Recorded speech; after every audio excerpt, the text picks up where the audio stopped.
Saint-Nom, Papa. Nous te glorifions pour ce moment glorieux. Merci de nous assister par ton esprit et de donner gloire au nom de Jésus. Amen. On peut s'asseoir.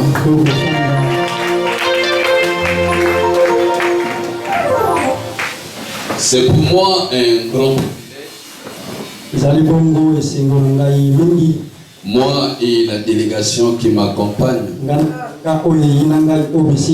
Parce que je suis venu avec mes deux assistants et ma bergère. Être appelé par un géant du ministère, c'est un privilège.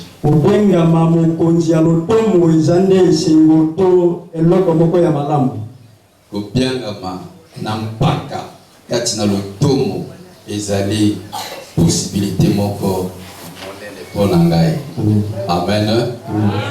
Pour Papa Timothée mpaka azali kotaso. Amen. Papa Timothée azali kotaso na mosala oyo. Kobianga mepai na ye toloba ye afandi pona biso ezali bandeko bobongisa.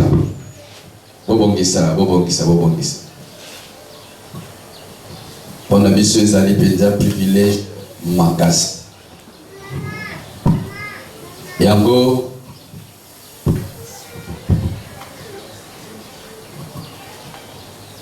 tango alobi na biso toya tosepelaki makasi mingi. Ya moningai nazaki epai ya papa nanga Abel Saba kuna nazalaki interprète pe assistant ba nebele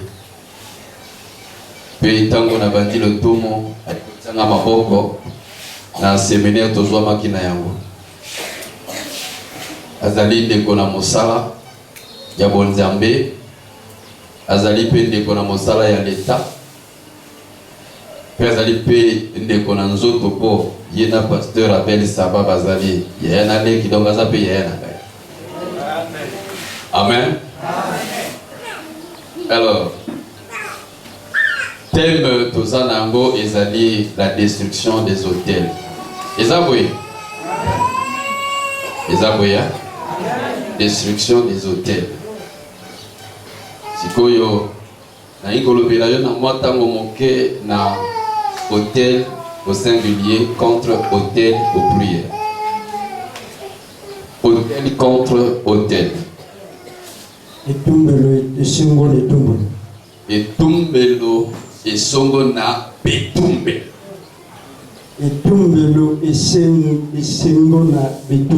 Voilà, esongo na betumbelo. Hôtel au singulier contre hôtel au pluriel.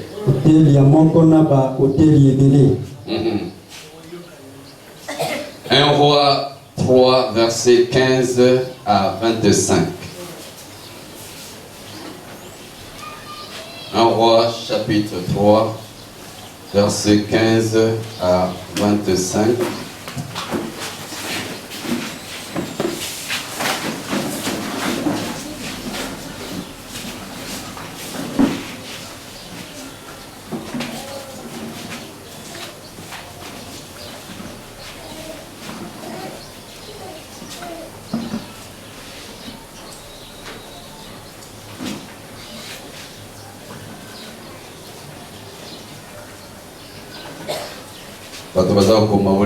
C'est 2 Rois, chapitre 3, verset 15 à 27. Voilà. Déjà, tout ça, tout le colo de tomber là. Amen. Parce que c'est hôtel contre hôtel. Donc, lecture des Amolaï, Nazakotanga. Maintenant, amenez-moi un joueur de harpe. Et comme le joueur de harpe jouait, la main de l'Éternel fut sur Élisée. Et il dit, ainsi parle l'Éternel. Faites dans cette vallée des fosses. Des fosses. Car ainsi parle l'Éternel. Vous n'apercevez point de vent. Et vous ne verrez point de pluie. Et cette vallée se remplira d'eau et vous boirez. Vous, vos troupeaux et votre bétail. Mais cela est peu de choses aux yeux de l'Éternel. Aux yeux de l'Éternel. Il livrera Moab entre vos mains. Suivez bien, il livrera. Pour dire que vous allez les vaincre. Vous frapperez toutes les villes fortes et toutes les villes d'élite. Vous abattrez tous les bons arbres. Vous boucherez toutes les sources d'eau. Vous ruinerez avec des pierres tous les meilleurs champs.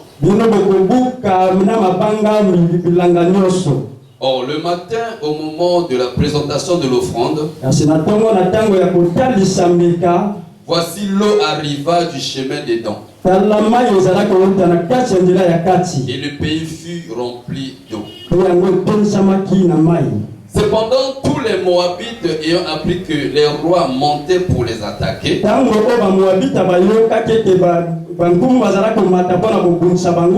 on convoqua tous ceux en âge de porter les armes.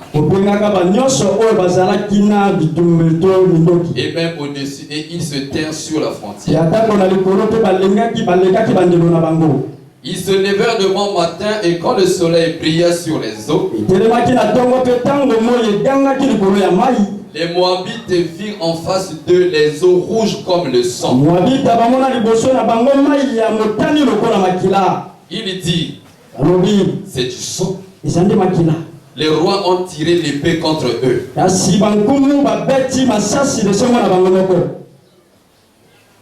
Ils se sont frappés les uns les autres.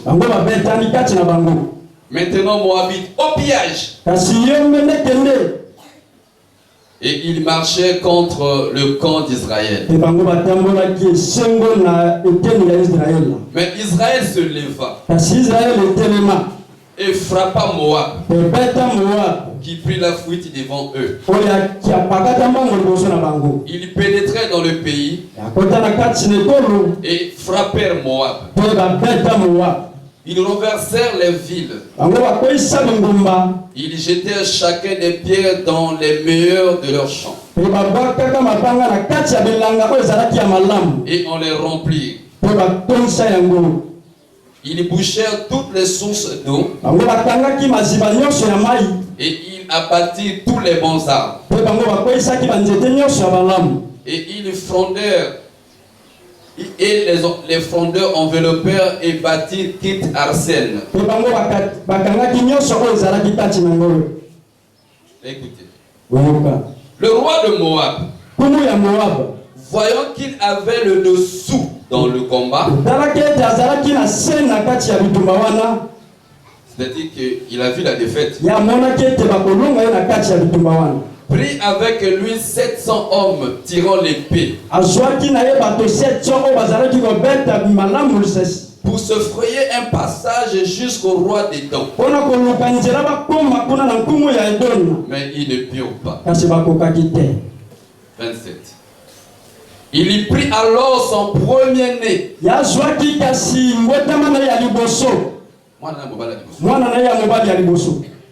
qui devait régner à sa place.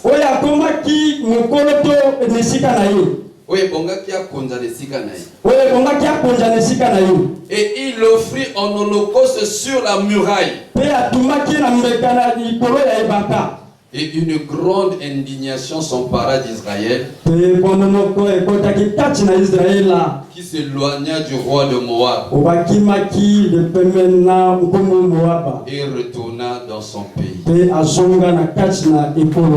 Parole de l'Éternel.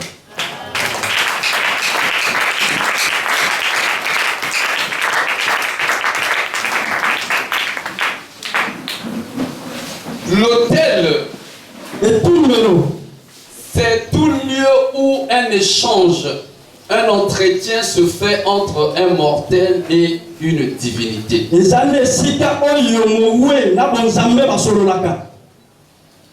Il peut consister en une terre remontée,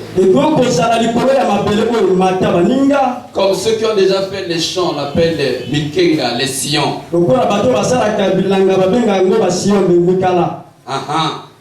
Ça peut être une grande pierre, une sorte de table faite de plusieurs blocs de pierre, taillés ou non, ou une construction de forme analogue au métal, tel que ça. Tel que ça. À l'époque des patriarches, les adorateurs érigeaient des autels partout où ils dressaient leurs tentes. Et pour offrir des sacrifices spéciaux à Dieu. Ils érigeaient les autels en reconnaissance de ce que Dieu a fait pour eux. Ou pour pousser Dieu à intervenir en leur faveur. Ainsi, ils ne pouvaient pas se présenter à Dieu les mains vides. Car leur prière devait être accompagnée de la fumée des parfums de sacrifice de leur offrande.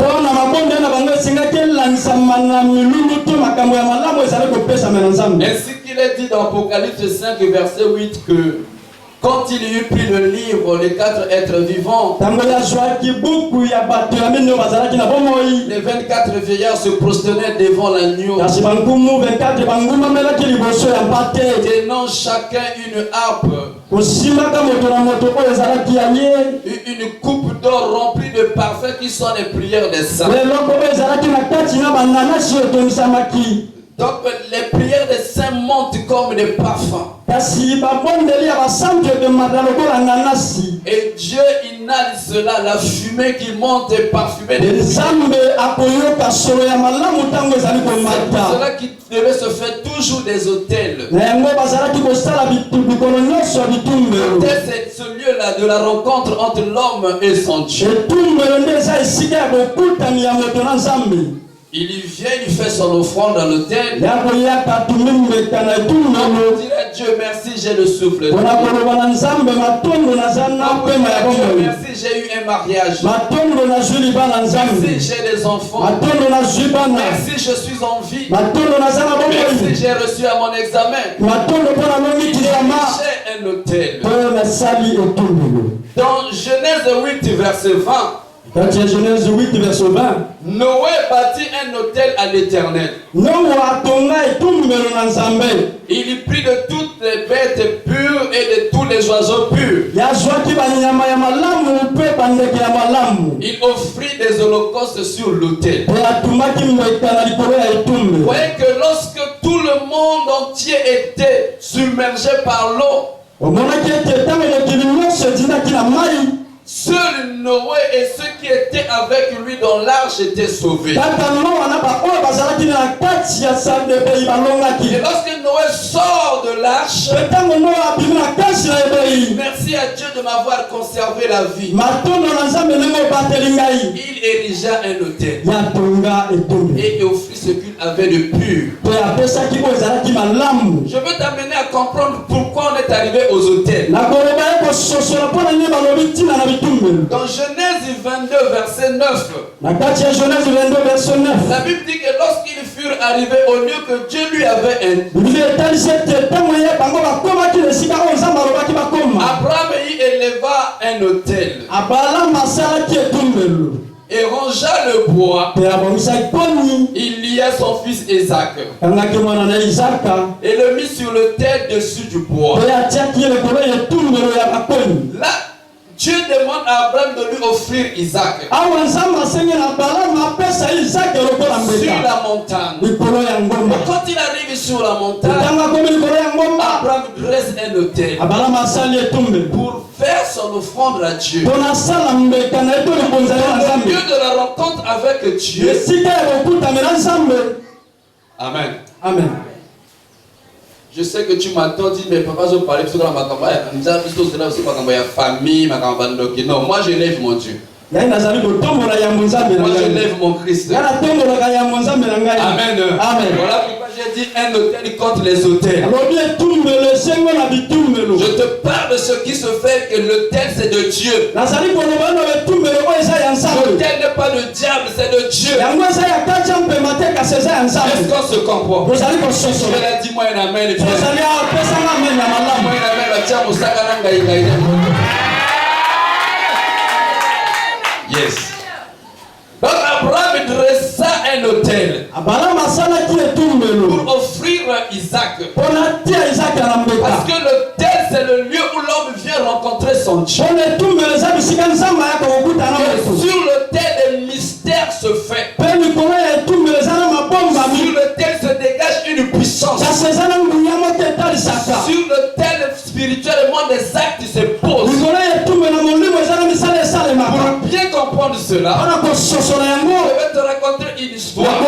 Lorsque Jacob fuyait devant Ésaü, après avoir pris l'héritage d'Ésaü, les bénédictions d'Ésaü, Jacob s'est mis à fuir. Il arriva quelque part.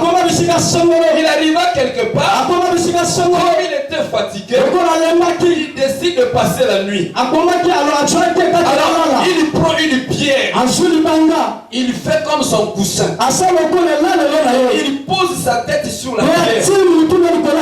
Pendant qu'il dormait, il vit dans un songe qu'il y avait une échelle au-dessus duquel échelle escalier. Au-dessus duquel les anges montaient et descendaient. Mais curieusement, Dieu ne dit pas que les gens descendaient, mais les anges montaient d'abord. Jacob sort de son ange. Il dit waouh, ce lieu-là est mystérieux. Ça c'est la maison de Dieu. Et il donne à ce lieu le nom de Bethel. Parce qu'avant ce lieu s'appelait Luz.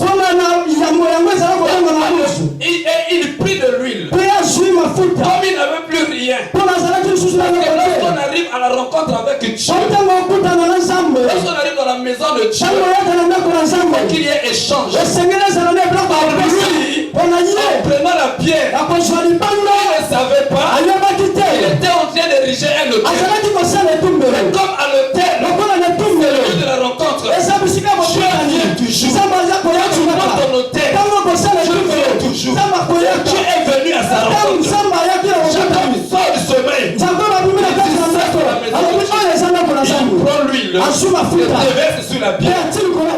Une chose bien aimée. Les anges montaient. Les anges montaient. Ils montaient avec quoi? Ils montaient avec le besoin de Jacob. Ils montaient avec le besoin de Jacob. Ce soir, toi aussi, tu as érigé ton autel. Les anges vont monter avec tes besoins. Les anges vont monter avec tes désirs. Les anges vont monter avec tes pleurs. Tu vas pleurer. Tu vas la monter. Mais ce soir, les anges vont monter. Ils vont monter. Parce que tu vas ériger pour que les anges montent. Et quand les anges montaient, ils ont pris la peur de Jacob. Parce que Jacob fuyait Ésaü. Ils ont pris sa peur. Ils ont monté avec sa peur. Ils arrivent avec sa peur là-bas. Je donne la réponse. Allez, tire à Jacob. Il n'est pas peur. Il n'est pas peur. Je vais l'accompagner. Je vais l'accompagner. Quand les anges descendent, ils tirent à Jacob. Je t'ai dit, il n'est pas peur. Ton voyage là, tu vas le faire avec lui.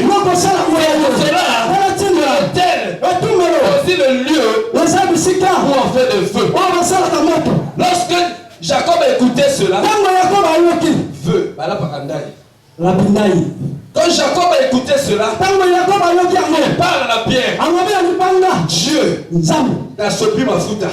Dieu, si tu m'accompagnes, pourquoi il dit ça? Parce que les anges étaient venus lui dire. La tête que tu as mis là, c'était l'autel. J'ai vu ta peur dans ton cœur. Et il te dit, tu vas aller avec moi. Si tu m'accompagnes, je reviendrai ici. Je te bâtirai une maison. Je te donnerai la dîme. Si tu m'accompagnes, cette l'autel, quand tu ériges l'autel, je viens à ta rencontre. Il vient te contenter. Il vient te répondre. Il vient t'exaucer. Je vois des Jacob ici. Je vois des Jacob ici. Je vois des Jacob ici. Amen. Après la chute d'Adam,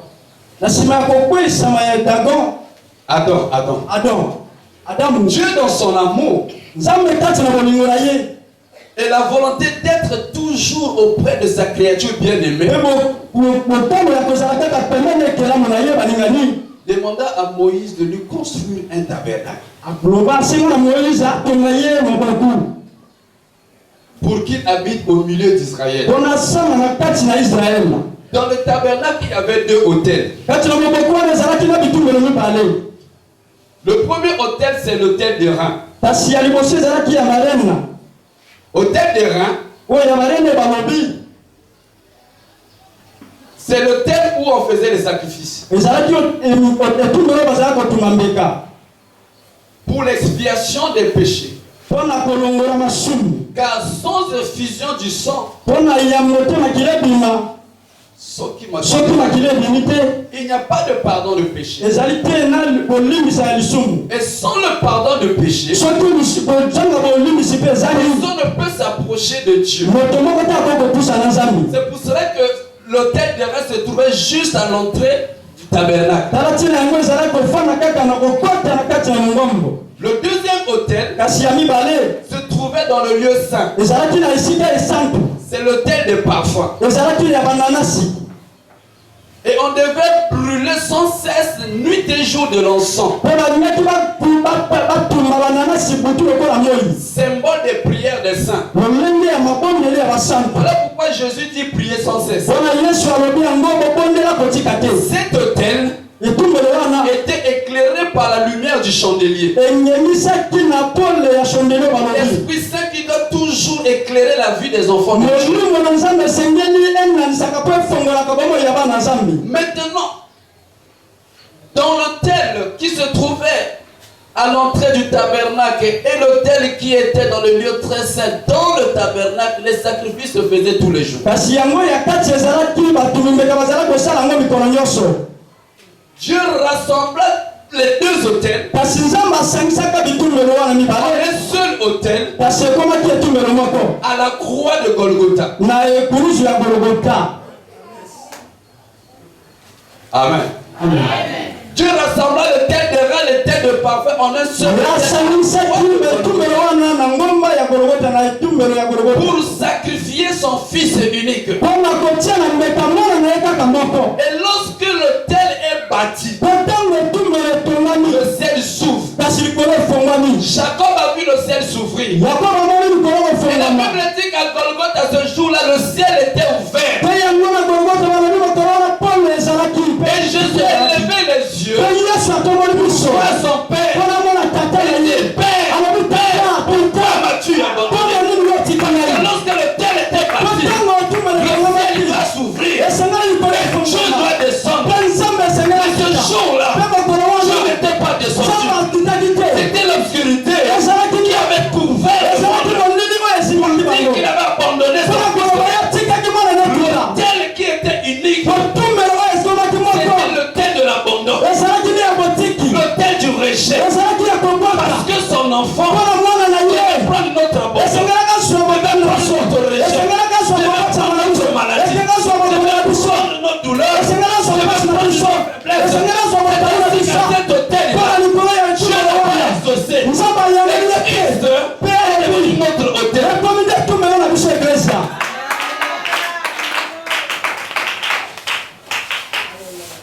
si je parle à quelqu'un. Christ est devenu notre autel. C'est lui le tabernacle de Dieu. Dieu n'a plus cherché à habiter parmi les hommes. Mais Dieu est venu maintenant tabernacler dans l'homme. Au travers de Jésus. Lorsqu'il est mort sur la croix, il a été ressuscité. Et il est allé dans le ciel. Il y a seulement Pierre qui a vu ça. Il s'est élevé le jour de la Pentecôte pour dire à Israël, oh Israël, sachez et comprenez ceci. Le Jésus que vous avez assassiné, Dieu a fait de lui Seigneur et Christ. Parce que Jésus était limité. Et lorsqu'il est devenu Seigneur et Christ, il n'était plus limité. Il pouvait passer au travers de lui. Il n'avait plus de limites. Il est devenu Christ. Il vient habiter en nous. Comme ça, nous dresser le tête. Plus besoin d'aller en Israël. Je donne ceux qui vont à Israël chercher quoi. Quand tu marches pour aller chercher le terre en Israël, ça est en toi. Pour aller chercher le tabernacle en Israël, ça est en toi. Pour aller chercher Christ, il est en toi. Et il fait de toi Christ. Afin que tu offres aussi à Dieu le bon odeur. Alléluia. Amen. Et sur l'autel, il se passe des mystères. La puissance se dégage. Maintenant, là où tu m'attends, j'arrive. L'ennemi n'est que le copieur. Il ne fait que copier. Jamais la copie n'est plus que l'original. La copie n'est jamais comme l'original. Lorsque tu vas au photocopieur, la copie sort avant. L'original sort après. Mais la copie n'est jamais aussi claire que l'original. Parce que l'original reste l'original. La copie est de couleur. L'original reste l'original. Il s'est mis à copier. Il a copié. Pour le rencontrer, les gens posent maintenant des hôtels. Et il a oublié une chose. Je n'ai plus beaucoup d'hôtels. Je n'ai plus seul hôtel. Il est Jésus-Christ. Il a posé beaucoup de terres. Il a posé beaucoup de terres. Pour manifester sa puissance. Les adeptes contre les enfants de Dieu. Leurs œuvres. Parce qu'à l'autel de Dieu, nous venons adorer Dieu. Nous venons louer Dieu. Répondons notre cœur à Dieu. À l'autel de l'ennemi.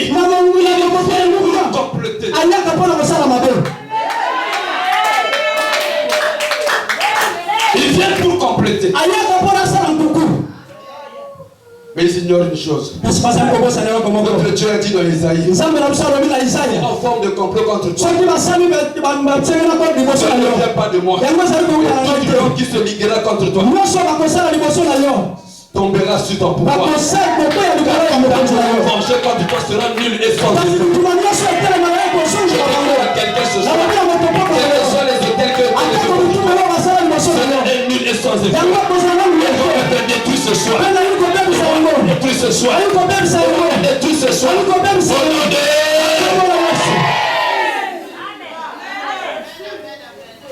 Alléluia. Bien aimé, là où on vient de lire,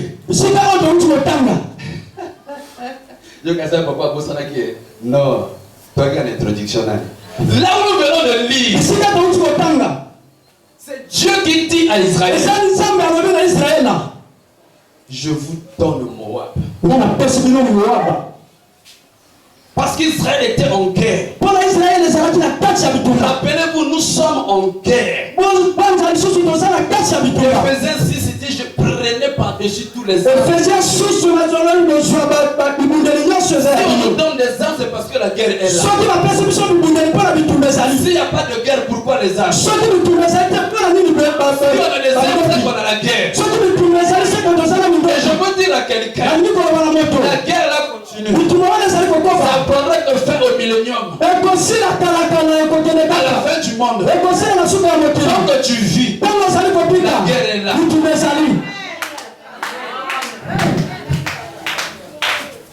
Israël était en guerre. Et les rois avaient peur. Ils ont appelé le prophète. Le prophète est arrivé. Avant de prophétiser, il dit, donnez-moi une chanson. Appelle-moi un guitariste. Est-ce que notre pianiste peut nous donner le son?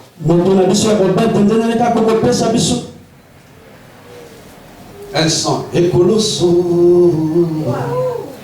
Ekoloso.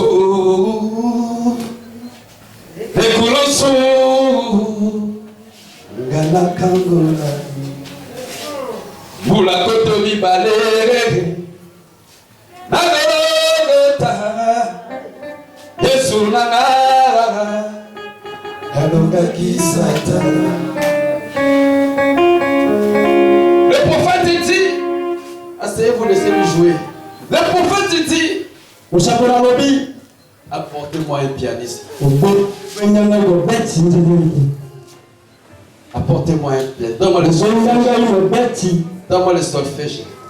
Apportez-moi un pianiste. Et pendant que le pianiste jouait, Élisée s'est levé et commençait à prophétiser. Il dit, soyez sans crainte. L'ennemi vous a privé de l'eau. Vous allez creuser des trous. Il n'y aura pas la pluie. Il n'y aura pas le vent. Mais les trous là seront remplis de l'eau. Je voulais dire à quelqu'un, l'ennemi t'a porté la sécheresse. Je ne sais pas la sécheresse dans le foyer. La sécheresse dans la santé. Mais ce soir, tu vas avoir l'eau. Tu vas avoir l'eau. Tu vas avoir l'eau. Tu ne verras pas la pluie arriver. Tu ne verras pas le vent. Mais l'eau va jaillir. L'eau va jaillir. Ne cherche pas comment. Je suis en train de prophétiser. Tu vas avoir de l'eau. Tu vas avoir de l'eau. Cette sécheresse va se transformer en un courant d'eau. En un courant d'eau. En un courant d'eau. Oh mon Dieu.